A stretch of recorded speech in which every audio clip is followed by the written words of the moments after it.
Hello guys, नमस्कार। स्वागत है आपका स्टेट पीसीएस अड्डा 24/7 के इस यूट्यूब प्लेटफॉर्म पर। आज हम लोग बात करने वाले हैं यहाँ पर मध्य प्रदेश लोक सेवा आयोग का जो सिलेबस है, यानी कि जो पाठ्यक्रम है, उसके बारे में हम लोग यहाँ पर बात करेंगे और उन सारे विषयों को देखेंगे कि यहाँ से कौन कौन सा ऐसा सेक्शंस है जहाँ से आपसे प्रश्न जो हैं वो एग्जाम में पूछे जाते हैं। तो आइए मेरे साथ में हम लोग यहाँ बात करते हैं मध्य प्रदेश लोक सेवा आयोग का जो सिलेबस है उसके बारे में हम लोग यहाँ पर डिस्कशन करने वाले हैं। सबसे पहले अगर मैं आपसे बात करूँ यहाँ पर जो एग्जाम की स्कीम है, परीक्षा योजना जो है, आप लोग जानते हैं प्रारंभिकी, मुख्य परीक्षा और साक्षात्कार के बाद में इस परीक्षा को पूर्ण या संपूर्ण माना जाता है। अगर हम बात करें प्रारंभिकी परीक्षा की तो इसमें दो पेपर होते हैं। पहला होगा आपका सामान्य अध्ययन का और दूसरा होगा आपका सीसेट का, यानी कि सामान्य अभिरुचि परीक्षण जो होता है वो इसमें आपका चेक किया जाता है या जांचा जाता है। अगर हम बात करें प्रश्नों की तो 100 प्रश्न दोनों प्रश्न पत्रों में आपसे पूछे जाएंगे। 2 घंटे की अवधि रहेगी और इनके जो अंक रहेंगे वो 200 नंबर अधिकतम रहेंगे एक पेपर के लिए। ये एक छोटी सी इंफॉर्मेशन आपको यहाँ पर पता होना चाहिए।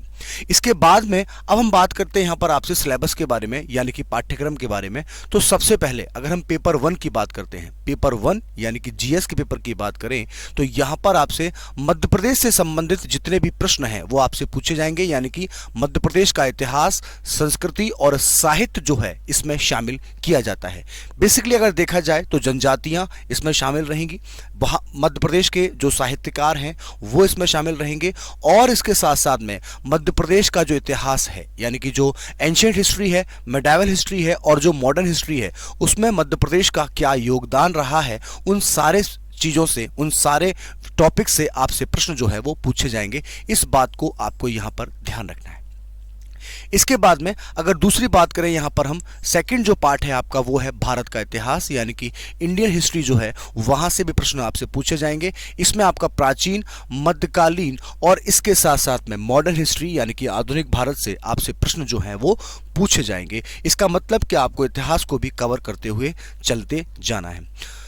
इसके अलावा हम बात करें यहाँ पर मध्य प्रदेश का भूगोल, यानी कि ज्योग्राफी ऑफ एमपी, यहाँ से भी प्रश्न पूछे जाते हैं और स्पेशली अगर देखा जाए तो जो इसका भौगोलिक क्षेत्र है वहाँ से प्रश्न, इसके टोटल जो जिले हैं वहाँ से प्रश्न, क्या क्या विशेषताएं हैं, कौन से वन पाए जाते हैं, पर्वत कौन से हैं, नदियाँ कौन सी हैं, पहाड़ कौन से हैं, उन सब से यहाँ से प्रश्न जो है वो पूछे जाते हैं। इसके अलावा अगर हम बात करें यहाँ पर मध्य प्रदेश के परिवहन की, यहाँ की सिंचाई जो परियोजनाएं हैं उनके सारे में, और इसके साथ साथ में कृषि और पशुपालन, यानी कि देखा जाए तो ज्योग्राफी से संबंधित जो भी प्रश्न हैं वो आपसे यहाँ पर पूछे ही जाएंगे। स्पेशली एमपी के लिए एमपी डेडिकेटेड प्रश्न वो यहाँ पर रहेंगे।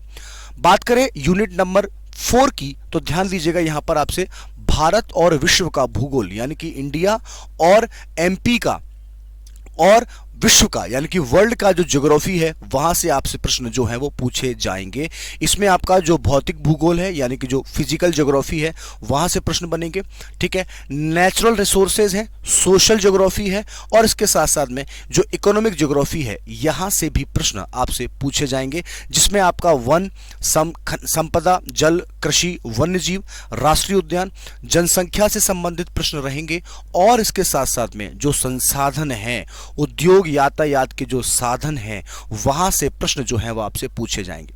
इसके साथ साथ में अगर मैं आपसे बात करूं यहां पर वर्ल्ड की तो कॉन्टिनेंट, कंट्री, जो ओशियन है, जो रिवर्स हैं, जो माउंटेन्स हैं, वहां से भी आपसे प्रश्न जो है वो पूछे जाएंगे, स्पेशली यहां पर ज्योग्राफी वाले पोर्शन में।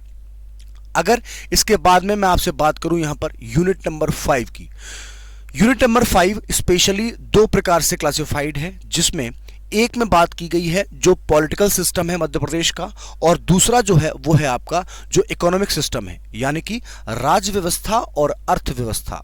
इन दोनों चीज़ों को यहाँ पर शामिल किया गया है आपके यूनिट नंबर 5 में।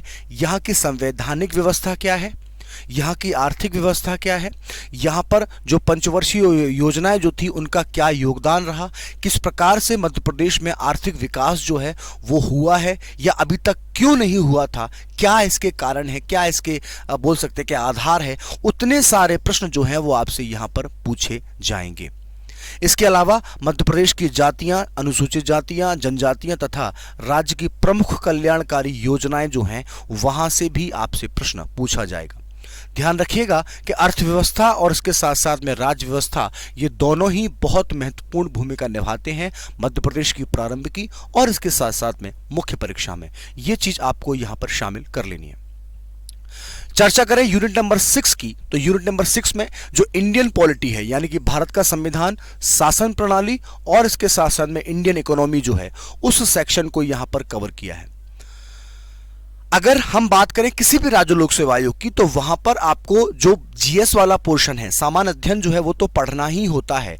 इसके साथ साथ में उस राज्य विशेष के लिए भी आपको ज्योग्राफी, भूगोल, इतिहास पढ़ना होता है, जो हम यहां पर अभी देख रहे हैं। तो जिस प्रकार से आप मध्य प्रदेश का इतिहास पढ़ेंगे, उसी प्रकार से आपको भारत का इतिहास, जिस प्रकार से मध्य प्रदेश की राज्य व्यवस्था, उसी तरीके से भारत की राज्य व्यवस्था, और जिस प्रकार से मध्य प्रदेश की अर्थव्यवस्था, उसी तरीके से आपको जो भारत है उसकी अर्थव्यवस्था भी यहां पर पढ़नी होगी। ठीक है। आफ्टर दैट विज्ञान और पर्यावरण की अगर बात करें, ये एक इंपॉर्टेंट रोल प्ले करता है। साइंस और एनवायरनमेंट से क्वेश्चन जो हैं वो हर बार पूछे जाते हैं। लगभग 4 से लेके 5 प्रश्न आपसे यहां पर साइंस और एनवायरनमेंट के रहते हैं, और स्पेशली फोकस्ड है वो आपका खाद्य प्रसंस्करण हो गया, कृषि उत्पाद तकनीक हो गई, मानव शरीर संरचना हो गया, स्वास्थ्य नीति और स्वास्थ्य कार्यक्रम जो हैं, और इसके साथ साथ में प्रदूषण, प्राकृतिक आपदाएं और उनका प्रबंधन किस प्रकार से किया जाएगा, इस चीज को भी यहां पर आपके यूनिट नंबर 7 में शामिल किया जाता है। ठीक है, क्लियर है। अगली बात करें हम यहां पर यूनिट नंबर 8 की। ठीक है, यूनिट नंबर 8 में स्पेशली बात की गई है जो समसामयिक के मुद्दे हैं, यानी कि करंट अफेयर्स की यहां पर बात की गई है। फिर वो चाहे मध्य प्रदेश विशेष हो, चाहे वो भारत विशेष हो, और चाहे वो वैश्विक रूप से हो, वहां भी आपको उन तीनों जो बोल सकते हैं कैटेगरी हैं, उन तीनों करंट अफेयर्स को आपको यहां पर शामिल करना पड़ेगा। जो भी यहां पर इंपॉर्टेंट इवेंट्स रहेंगे, उन सब को आप यहां पर शामिल करेंगे। अगर मैं यहां पर आपसे बात करूं यूनिट नंबर 9 की, सूची जो 9 है, इसमें इंफॉर्मेशन टेक्नोलॉजी की चर्चा यहां पर की जाती है। अगर मैं साधारण शब्दों में आपसे कहूं, तो यहां पर आपसे प्रश्न जो हैं वो पूछे जाते हैं कंप्यूटर से। कंप्यूटर से बेहतरीन प्रश्न यहां मध्य प्रदेश लोक सेवा आयोग की जो प्रारंभ की परीक्षा है, वहां से प्रश्न पूछे जाते हैं, जिसमें ई गवर्नेंस भी शामिल है, इंटरनेट शामिल है, सोशल नेटवर्किंग शामिल है, ई कॉमर्स शामिल है, और इसके साथ साथ में आर्टिफिशियल इंटेलिजेंस, क्योंकि आप देखते हैं दिन ब दिन नए नए जो प्रयोग है वो वैज्ञानिकों के द्वारा किए जाते हैं, इसीलिए यहां से भी आपसे प्रश्न जो है वो पूछा जा सकता है। Apart from that, when we discuss about unit number 10 of MPPSC syllabus, here we have some organization, these are constitutional और unconstitutional। यानी कि यूनिट नंबर 10 में हम लोग बात करते हैं यहां पर आपसे जो राष्ट्रीय और जो प्रदेश की संवैधानिक और असंवैधानिक संस्थाएं हैं, उनके बारे में यहां पर चर्चा जो है वो की जाती है। फिर चाहे हम बात करें यहां पर इलेक्शन कमीशन की, हम बात करें यहां पर यूपीएससी की, हम बात करें स्टेट पीसीएस की, कैग की बात कर लें, NITI Aayog, human right commission, women commission, जो चाइल्ड प्रोटेक्शन कमीशन है उसके बारे में बात कर लें, ये जितने भी आयोग जो हैं, यहां से आपसे प्रश्न जो है वो पूछे जाते हैं। तो ये सारी की सारी बातें हम लोगों ने यहां पर डिस्कशन की। मध्य प्रदेश लोक सेवा आयोग का प्रारंभिक की परीक्षा में कुल 10 यूनिट हैं, और उन 10 यूनिट में से हमने हर एक सेक्शन को यहां पर कवर किया है, ताकि आप लोग आने वाली जो परीक्षा है, आने वाले जो एग्जाम है, उसके लिए अपनी जो तैयारी है, उसके लिए अपनी जो रणनीति है उसको बना सकें और अपने सपनों को पूरा कर सकें। मुझे ऐसा लगता है कि यहां पर जितने भी मैंने आपको सिलेबस के बारे में डिस्कशन किया है, इन सारे पॉइंट्स को आप लोगों ने बहुत अच्छी तरीके से कवर कर लिया होगा। अगर कोई भी पॉइंट यहां पर छूटता है, तो यहां पर आप जो एमपीपीएससी की ऑफिशियल वेबसाइट है, वहां से इस सिलेबस को डाउनलोड करने के बाद में वहां आप उसको एक बार फिर से चेक कर सकते हैं। इसी बात के साथ में आज का सेशन, आज का सफर मैं करता हूं समाप्त। लेकिन एक बात मैं आपको अंत में कहना चाहता हूं, वो ये कि आप मेहनत कीजिए, ऐसी मेहनत ही क्या जिस पे सपने मजबूर ना हो सच होने के लिए। आप मध्य प्रदेश लोक सेवा आयोग 2022 की परीक्षा में सफल हो, इसी कामना के साथ में थैंक यू सो मच।